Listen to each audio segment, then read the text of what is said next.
Baik, Iwabillah. Siapakah Dajjal? Dajjal ini lahir di Samirah dan dia diberi nama Samiri karena lahir di Samirah. Nah, kenapa disebut Samiri? Karena lahir di Samirah. Dia lahir 100 tahun sebelum Nabi Musa diutus. Dan Allah Subhanahu wa taala memberikan kelebihan kepadanya. Yang pertama, dia diberikan umur panjang. Ya, yang zul umroh ila yamisa ila akhir zaman. Ya, dia ditangguhkan ajalnya sampai akhir zaman. Yang kedua, dia memiliki kecerdasan di atas akal jenius rata-rata umat manusia. Jadi sejenius apapun umat manusia yang normal, dia 60 tahun di atasnya. Sehingga penemuan-penemuannya, kecanggihan berpikirnya, kedewasaannya jauh di atas manusia. Rata-rata manusia normal. Yang ketiga, dia memiliki kemampuan sihir yang luar biasa. Apapun sihir yang selama ini kita saksikan, tidak ada yang mampu mengalahkan sihir dia. Sehingga saking luar biasa sihir yang dia miliki, seolah-olah orang mengenalnya selevel dengan Tuhan. Karena apapun yang semestinya menjadi perbuatan Tuhan, Dajjal bisa melakukannya. Nah, ini saking hebatnya sihir Dajjal. Nah, nasab kelahirannya adalah nasab yang aneh para Allah. Dia lahir dari termasuk Bani Israel. Bani Israel ini keturunan Nabi Yakub. Yakub itu gelarnya Israel. Keturunannya disebut Bani Israel. Dari Yehuda. Yehuda ini adalah anak laki-laki dari istri pertama Nabi Yakub alaihissalam. Nabi Yakub istrinya 4. Yang pertama bernama Ya'la. Dari Ya'la ini melahirkan 6 orang. Salah satunya bernama Yehuda dan Lewi. Lewi melahirkan Nabi Musa alaihissalam. Yehuda melahirkan bangsa yang kita kenal Yahudi. Salah satunya Yehuda ini melahirkan generasi yang pada akhirnya melahirkan Samiri. Ya, kalau Rahil istri yang kedua, dan ini istri yang paling dicintai oleh Nabi Yakub, melahirkan 2 anak, Bunyamin dan Nabi Yusuf. Nabi Yusuf dan Bunyamin. Yang lainnya juga sama melahirkan 2 anak. Kahit dari Ya'la melahirkan 2 anak, Dam dan Naftali. Ya. Anak tertua dari Nabi Yakub dari istri pertama bernama Raubin. Nah, dari Yehuda inilah lahir Samiri. Nah, ayah dan ibunya, kakek dan nenek Samiri ini adalah para penyembah berhala. Karena Samirah saat itu terkenal penyembah berhala. Ayahnya ini lahir dari proses perzinahan adik dan kakak, incest. Adik dan kakak berzina, lahir ayahnya. Adik dan kakak berzina, lahir ibunya. Jadi ayah dan ibunya ini lahir dari proses yang haram. Dan ketika ibunya menstruasi, disetubuhi sama ayahnya. Jadi itu, peluangnya dari 2000 persetubuhan dalam keadaan menstruasi, 1 bisa jadi. Karena menurut penelitian medis juga, bahwa darah kotor tidak menghalangi terjadinya fertilisasi, tidak menghalangi terjadinya reproduksi manusia. Jadi tetap pembuahan ovum oleh sperma bisa terjadi walaupun ada dalam medium darah kotor, menstruasi. Nah, ketika itulah hamil dan lahirlah Samiri. Rasulullah SAW menyebutkan dalam Musnad Imam Ahmad, ayah dan ibu Dajjal ini melewati perkawinannya selama 30 tahun tanpa melahirkan seorang anak pun. Dan di tahun ke-30 pernikahannya melahirkan Dajjal, melahirkan Samiri. Kelahirannya ini akan menjadi petaka bagi kedua orang tuanya. Dia adalah orang yang paling sedikit manfaatnya dan paling banyak keburukannya bagi manusia, terutama bagi kedua orang tuanya. Bahkan ketika dia lahir, alam semesta menolak kelahirannya. Dordar gelap, hujan badai, petir. Itu terjadi di malam di mana Samiri dilahirkan. Seolah-olah alam menolak kehadirannya. Nah, sejak lahir sampai usia 5 tahun, dia tidak netek sama ibunya. Kebayang, 5 tahun air susu ASI tidak ditetekkan. Itu yang menyebabkan terjadinya kanker payudara. Maka ibunya pun meninggal gara-gara kanker payudara ini. Nah, ibunya meninggal gara-gara itu. Terbukti apa yang disampaikan Rasulullah. Kelahirannya menjadi petaka bagi kedua orang tuanya. Begitu pula ayahnya, maka ayahnya menjadi single parent. Nah, kemudian di tahun yang kelima, sejak lahir sampai 5 tahun, kenapa dia menetek pada ibunya? Karena kerjanya tidur melulu. Disebut mati, dia bernafas dan cuma berdetak. Disebut hidup, dia tidak bergerak. Antara hidup dan mati, la yamutu wa la yahya.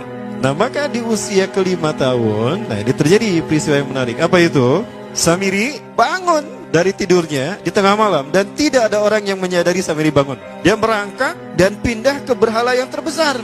Nah, dia pindah ke pangkuan berhala terbesar, tidur di sana. Dan ternyata ketika berada di berhala terbesar tadi, ya buang air kecil dan buang air besar. Besoknya itu adalah hari pemujaan kepada dewa-dewa mereka, bangsa Samirah. Apa yang terjadi? Ketika terjadi ritual pemujaan tadi, maka sang raja yang dipertuhankan oleh kaumnya mencium sesuatu yang tidak enak. Bapaknya Samiri ini adalah tokoh agama paganisnya. Pas dilihat, kaget sang raja. Ternyata itu pesing berasal dari pantatnya si Samiri yang ada di pangkuan berhala terbesar. Marah murka tuh sang raja. Itu anak kamu, kenapa ada di situ? Kurang ajar kamu, ya telah menghina Tuhan kita. Kenapa kamu pindahkan anak kamu ke situ? Oh tidak Tuhan, saya tidak memindahkannya. Bagaimana saya bisa menghina Tuhan saya? Lalu siapa yang memindahkannya? Kan dia lumpuh. Nah, sekali lagi, kehadirannya menjadi petaka bagi kedua orang tuanya. Akhirnya raja marah dan ayahnya dipenjara. Selama ayahnya tidak bisa membuktikan penghinaan tadi, maka ayahnya dihukum mati. Pada akhirnya ayahnya pun dihukum mati. Ya, sedikit manfaat bagi kedua orang tuanya. Maka kemudian dia hidup pelihara oleh sang raja. Dan pas di usia dia 5 tahun itu, Allah menimpakan murkanya kepada bangsa Samirah yang sudah kelewat batas, maksiat, dan sudah tidak ada toleransi dari Allah untuk mereka hidup di bumi. Maka Allah perintahkan mereka Jibril menghabisi mereka. Maka bangsa Samirah ini pun diratakan. Si Samiri karena masih balita, ya Allah selamatkan dia lewat malaikat Jibril. Diselamatkan dia dan ditempatkanlah di pulau entah berantah. Ada yang menyebutkan pulau ini berada di Laut Yaman, dan pulau ini dinamakan Pulau Socotra. Pulau Socotra ini adalah pulau yang berada di ujung Jazirah Arab. Nah, ini Pulau Socotra.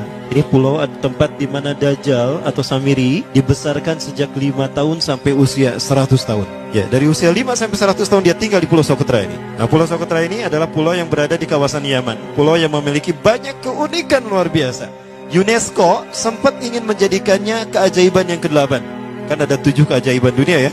Yang ke-8-nya tadinya ini. Namun karena dia terkait dengan Samiri Dajjal, maka banyak negara yang menentangnya, terutama negara-negara yang menjadi pengikut Dajjal. Maka pada akhirnya pulau ini dirahasiakan. Nah, sebetulnya pulau ini unik kalau kita ingin berekreasi ke sana. Namun karena posisi yang terpencil, jarang orang mengikutinya. Para wisatawan jarang mengunjunginya. Padahal sesuatu unik, termasuk binatang dan penghuninya tuh unik-unik. Pohonnya unik. Dunia menyebutnya pulau ini dengan pulau julukan dari pulau alien hingga pulau neraka. Ada juga yang menyebutkan The Jekyll Island. Pulau Jekyll Island itu bahasa barat, kalau bahasa kitanya Pulau Dajjal. Ya, sama dengan Pulau Sedir ya. Itu juga The Jekyll Island. Nah, Pulau Socotra kaya dengan flora dan fauna yang unik hingga saat ini belum ditemukan di tempat lain. Jadi tidak ada flora dan fauna yang ada di pulau ini yang ada di pulau lain di seluruh dunia. Hanya ada di pulau ini.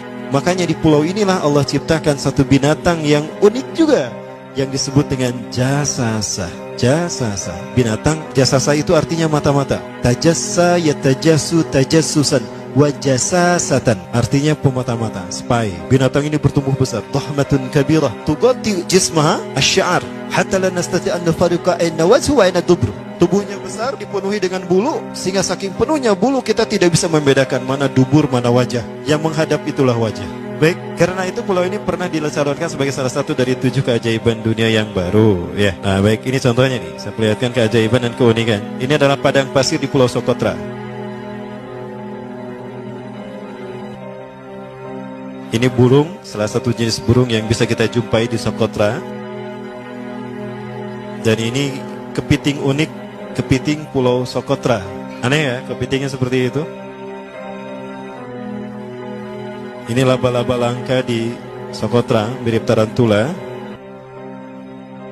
Dan ini pohon darah naga yang ada di Pulau Socotra juga. Nah, ini salah satu jenis pohon Dorstenia Socotra. Dan ini juga pohon yang lain, pohon Dendrosisaios Socotra. Ya saya sebutkan lagi ya. Nah, ketika di pulau itu, sebelum bertemu dengan Nabi Musa, Samiri di pulau itu yang hanya tinggal dengan seekor binatang jasasa. Binatang jasasa ini memberikan beberapa hal kepada si Samiri ya. Allah Azza wa Jalla menciptakan binatang berbicara yang bernama jasasa. Dia di mana lahirnya, ajalnya, matinya sama dengan ajal Dajjal. Begitu pula muncul dan menghilangnya. Binatang inilah mengajarkan akidah tauhid kepada Samiri muda. Pelajaran ini kononnya ditulis oleh Jibril alaihissalam dalam bentuk panel-panel atau prasasti. Isi prasastinya panel 1 yang ditulisnya malaikat Jibril, panel 1 itu berisi kalimat la ilaha illallah, tidak ada Tuhan selain Allah. Ini dijelaskan oleh binatang jasasa. Yang kedua, panel kedua berkata Allahu wahid la syarikalah. Allah Maha Esa, tidak ada sekutu bagi Allah. Itu dijelaskan juga oleh binatang jasasa ini. Nah, binatang jasasa ini sekali lagi dia bertubuh besar. Kategorinya adalah kelasnya itu mamalia, genusnya mamalia. Cuma saya tidak tahu nama spesiesnya apa. Pada tahun 2017, akhir dari bulan Agustus di Filipina ditemukan binatang seperti ini. Ciri-ciri binatang ini nyaris sempurna seperti ciri-ciri binatang jasasa yang disebutkan Rasulullah terkait dengan binatang yang memata-matai Dajjal. Tubuhnya penuh dengan bulu. Ini disebutkan dalam surat An-Naml ayat ke-82. Ya, binatang ini seperti ini dan dia tidak pernah jauh dari laut karena dia selalu ingin membasahi tubuhnya dan dia pun makan dari makanan ikan laut. Maka dia tidak pernah jauh dari pantai. Seperti ini. Nah, binatang inilah yang mengajarkan prasasti mengajarkan akidah tauhid kepada Samiri muda. Yang ketiga, engkau diurus oleh Jibril. Karena itu janganlah engkau mengkhianati janjimu dengan Allah. Hanya engkau saja di pulau ini. Panel yang kelima, makanlah dan nikmatilah makanan dan minuman yang menjadi rizki dari Allah sesuai kehendakmu. Tidurlah sesukamu, tapi sembahlah Allah dalam berbagai keadaanmu dengan tasbih keesaan Allah kepadanya, yaitu dengan melaksanakan solat yang diwajibkan kepadamu. Allah lah sang raja, Allah yang Maha Esa. Dia tidak berayah dan tidak pula mempunyai anak. Allah Tuhan Tuhan yang maha besar dan maha agung. Dialah yang maha raja. Ada 7 panel. Panel yang ke-7 bercerita tentang Nabi Muhammad. Panel yang ke-6 itu bercerita tentang nabi-nabi. Dan khusus panel yang ke-7 cerita tentang Nabi Muhammad. Jadi Dajjal sudah tahu, Samiri sudah tahu bahwa akan diutus Nabi Muhammad di akhir zaman. Dan itu Nabi yang terbaik. Makanya dia iri. Nah, selesai panel ini disampaikan, maka binatang sejasasa berkata, wahai Samiri, saksikanlah aku telah menunaikan, innani qad fa'altu ma umirtu min rabbi. Demi Allah, saksikan aku sudah menunaikan apa yang diperintahkan padaku, kata binatang jasasa. Maka sekarang adalah perintah terakhir, yaitu pertanyaan dariku untukmu. Hal tu'minu billah, apakah kau beriman pada Allah? Wa bima unzila ilaih, dan dari apa yang diturunkan kepada nabi-nabinya, kepada Jibril maksudnya. Famadal jawab ya Samiri, apa jawabanmu ya Samiri? Samiri tidak menjawabnya. Lama ditunggu-tunggu, Samiri tidak menjawabnya. Sehingga binatang ini pun pergi dengan menjerit, dengan jeritan yang membuat Samiri ini pekak telinganya. 2 kali lagi datang lagi kembali kepada Samiri dan berkata binatang jasasa, ya Samiri, famadal jawab, hal tu'minu billah, in tu'minu billah, fatakunu mu'minan ajaba imanika ila yaumil qiyamah. Jika kau beriman kepada Allah, maka sungguh kau akan menjadi mukmin yang menakjubkan imannya. Inna ajalaka ukhirat ila akhir zaman. Sesungguhnya ajalmu ditangguhkan sampai akhir zaman. Jika kau beriman pada Allah, engkau akan menjadi mukmin yang menakjubkan. Fa in lam tu'min billah, tapi jika engkau tidak beriman kepada Allah, wa bima unzila ilaih, dan apapun yang diturunkan pada Jibril, innaka minal mal'unina ila yaumil qiyamah, dan kau terkutuk sampai hari kiamat nanti. Tidak juga dijawab. Pergi lagi binatang jasasa tadi sambil memekikkan suara yang pekikan yang keras. Yang ketiga kali yang terakhir dia bertanya kembali. Dan apa jawaban Samiri? Hei jasasa binatang buruk rupa, lihat di pulau ini tidak ada siapapun kecuali engkau dan aku. Dan yakinilah kalau panel ini bukan tentang Allah yang di langit sana, tapi yang disebut Allah itu saya. Hei jasasa, akulah Allah itu. Oh, dia menjerit dengan jeritan yang makin keras. Sampai si Samiri pun menutup kedua telinganya. Sejak saat itulah binatang itu pergi dan berkata, innaka dajjal, innaka dajjal, innaka dajjal. Engkau adalah pendusta, engkau adalah pendusta. Pendusta sampai hilang suaranya. Di saat itulah Samiri mendapatkan gelar Dajjal. Jadi siapa nama asli Dajjal? Samiri. Dajjal artinya Al-Kazab, pendusta, bukan singkatan katanya. Baik, nah sejak saat itulah Samiri keluar dari pulau itu dan dia sudah menyandang gelar Dajjal, pendusta, karena dia mengaku Tuhan. Baik, Iwabillah, jangan salah, Dajjal kecerdasan yang mampu melakukan cloning dan mampu melakukan berbagai macam riset dan eksperimen. Hatta eksperimen yang mengilhami film Hook itu Dajjal bisa melakukan. Bahkan ketika orang membayangkan kendaraan tercanggih itu pesawat terbang, Dajjal sudah mampu membuat piring terbang dengan kecerdasannya. Ya. Rasulullah menyebutkan kendaraan Dajjal itu dia bisa terbang, kata Rasulullah. Dan kecepatan terbangnya 5 km per sekon. 1 detik 5 km.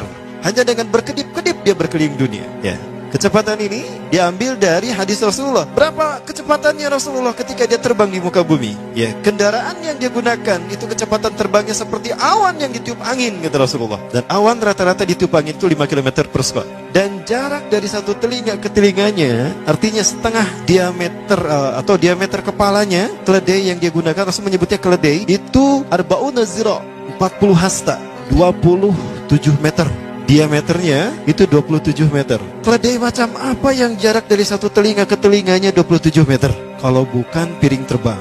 Ini bisa 24 meter kan? 27 meter. Bisa tidak? Bisa. Dan kecepatannya pun sama. Dan pernah meninggalkan jejak Cop Circle di Yogyakarta. Nah, Cop Circle itu adalah jejak UFO yang menjadi isyarat instruksi bagi para pelaku konspirasi dunia. Siapa? Para kalangan Illuminati.